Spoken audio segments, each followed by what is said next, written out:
ભાબર ખાતે ભાજપ દ્વારા વિજયોત્સવની ઉજવણી થઈ। ગુજરાતમાં સ્થાનિક સ્વરાજની ચૂંટણી યોજાઈ હતી, જેનું પરિણામ ગતરોજ આવી ચૂક્યું છે। ભાજપનો ભવ્ય વિજય થતા ખુશીનો માહોલ વ્યાપી ગયો છે।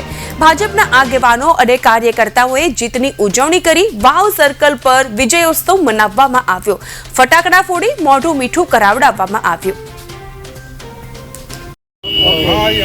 આપણા દેશના યશસ્વી વડાપ્રધાન માનનીય શ્રી નરેન્દ્રભાઈ મોદી સાહેબ, આપણા દેશના ગૃહમંત્રી શ્રી અમિતભાઈ શાહ સાહેબ, આપણા ગુજરાત પ્રદેશના યશસ્વી અધ્યક્ષ શ્રી પાટીલ સાહેબના નેતૃત્વમાં આજે ગુજરાતમાં આપણી સ્થાનિક સ્વરાજ્યની ચૂંટણીમાં કોંગ્રેસને જળમૂળમાંથી ઉખાડી અને ખૂબ જ ભવ્ય અભૂતપૂર્વ જીત મેળવી છે।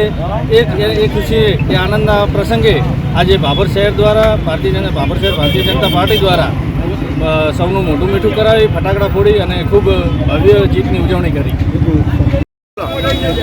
ગુજરાતમાં સ્થાનિક સ્વરાજની ચૂંટણીઓમાં જે આજે પરિણામો આવ્યો એ પરિણામો દેખાડી દે છે કે ભારતીય જનતા પાર્ટી ઉપર ગુજરાતના લોકોને પૂરેપૂરો ભરોસો છે। 90% થી 95% નગરપાલિકાઓ ભારતીય જનતા પાર્ટીની આવી, તાલુકા પંચાયત વિલેજ પણ આવ્યા છે। તો જે નરેન્દ્રભાઈ મોદી સાહેબના સરકારમાં જે લોકોને વિશ્વાસ છે તે ખરેખર આપણે સૌ જાણીએ છીએ અને ગુજરાતનો જે વિકાસ થઈ રહ્યો છે એ વિકાસ પણ લોકો જાણે છે અને એ લોકોએ આજે આ પરિણામ આપણને આપી અને ગુજરાતની આન શાન વધારી।